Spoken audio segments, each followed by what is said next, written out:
Hey everybody, welcome back to Ashu spoken English. ఈరోజు వీడియోలో మనం ఎక్కువగా యూజ్ చేసే వర్డ్స్ని యూజ్ చేసుకొని దానికి సంబంధించిన కొన్ని ఎగ్జాంపుల్ సెంటెన్సెస్ని ఇంగ్లీష్లో ఎలా చెప్పాలో ఒకసారి చూద్దాం. ఫస్ట్ వన్, తెలిసి తెలియక. తెలిసి తెలియక అనే వర్డ్ని ఇంగ్లీష్లో knowingly or unknowingly, knowingly or unknowingly, or whether knowingly or unknowingly, or intentionally or unintentionally. అంటే ఈ మూడింటికి కూడా మీనింగ్ తెలిసి తెలియక. ఈ వర్డ్కి సంబంధించిన కొన్ని ఎగ్జాంపుల్ సెంటెన్సెస్ని ఇంగ్లీష్లో ఎలా చెప్పాలో ఒకసారి చూద్దాం. ఫస్ట్ సెంటెన్స్, తెలిసి తెలియక నేను అతనిని బాధ పెట్టాను. తెలిసి తెలియక నేను అతనిని బాధ పెట్టాను అని చెప్పాలనుకున్నప్పుడు I hurt him knowingly or unknowingly. I hurt him అంటే నేను అతనిని బాధ పెట్టాను. నోయింగ్లీ ఆర్ అన్నోయింగ్లీ అంటే తెలిసి తెలియక అని. నెక్స్ట్ వన్, తెలిసి తెలియక నేను తప్పు చేశాను. తెలిసి తెలియక నేను తప్పు చేశాను అని చెప్పాలనుకున్నప్పుడు I made a mistake knowingly or unknowingly. I made a mistake అంటే నేను తప్పు చేశాను. నోయింగ్లీ ఆర్ అన్నోయింగ్లీ అంటే తెలిసి తెలియక. నెక్స్ట్ వన్, తెలిసి తెలియక ఆమె నిజం చెప్పేసింది.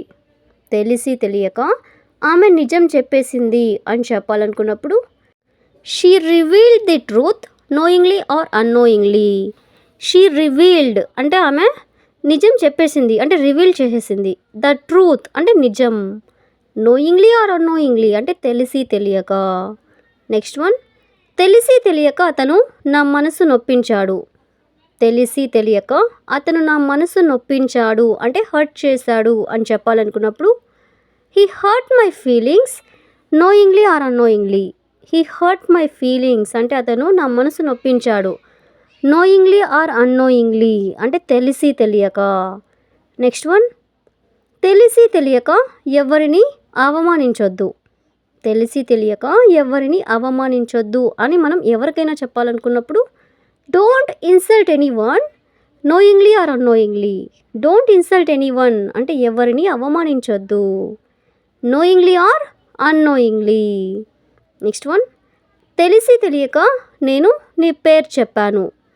తెలిసి తెలియక నేను నీ పేరు చెప్పాను అని చెప్పాలనుకున్నప్పుడు I mentioned your name knowingly or unknowingly. I mentioned అంటే నేను చెప్పాను అంటే మెన్షన్ చేశాను. యువర్ నేమ్ అంటే నీ పేరుని. Knowingly or unknowingly. Next one, తెలిసి తెలియక ఈ విషయం బయటకు వెళ్ళింది. తెలిసి తెలియక ఈ విషయం బయటికి వెళ్ళింది అని చెప్పాలనుకున్నప్పుడు this matter got out knowingly or unknowingly. This matter అంటే ఈ విషయం. గాట్ అవుట్ అంటే బయటికి వెళ్ళింది. నోయింగ్లీ ఆర్ అన్నోయింగ్లీ అంటే తెలిసి తెలియక. నెక్స్ట్ వన్, తెలిసి తెలియక మనం చాలామందికి సహాయం చేస్తాం. తెలిసి తెలియక మనం చాలామందికి సహాయం చేస్తుంటాం అని చెప్పాలనుకున్నప్పుడు we help many people knowingly or unknowingly. We help అంటే మనం సహాయం చేస్తాం. మెనీ పీపుల్ అంటే చాలామంది పీపుల్కి. నోయింగ్లీ ఆర్ అన్నోయింగ్లీ అంటే తెలిసి తెలియక. నెక్స్ట్ వన్, తెలిసి తెలియక నేను నిన్ను నిరాశపరిచాను. తెలిసి తెలియక నేను నిన్ను నిరాశపరిచాను అని చెప్పాలనుకున్నప్పుడు I disappointed you knowingly or unknowingly. I disappointed you అంటే నేను నిన్ను నిరాశపరిచాను. Knowingly or unknowingly. Next one, తెలిసి తెలియక వాళ్ళు ఆ పని చేశారు. తెలిసి తెలియక వాళ్ళు ఆ పని చేశారు అని చెప్పాలనుకున్నప్పుడు they did that knowingly or unknowingly. They did that అంటే వాళ్ళు ఆ పని చేశారు. నోయింగ్లీ ఆర్ అన్నోయింగ్లీ అంటే తెలిసి తెలియక. నెక్స్ట్ వన్, తెలిసి తెలియక నేను నీకు ఇబ్బంది కలిగించాను. తెలిసి తెలియక నేను నీకు ఇబ్బంది కలిగించాను అని చెప్పాలనుకున్నప్పుడు I caused you trouble knowingly or unknowingly. I caused you trouble అంటే నేను నీకు ఇబ్బంది కలిగించాను. Knowingly or unknowingly. Next one, తెలిసి తెలియక ఆమె అతనికి సహాయం చేసింది. తెలిసి తెలియక ఆమె అతనికి సహాయం చేసింది అనే దాన్ని she helped him knowingly or unknowingly. She helped him అంటే ఆమె అతనికి సహాయం చేసింది.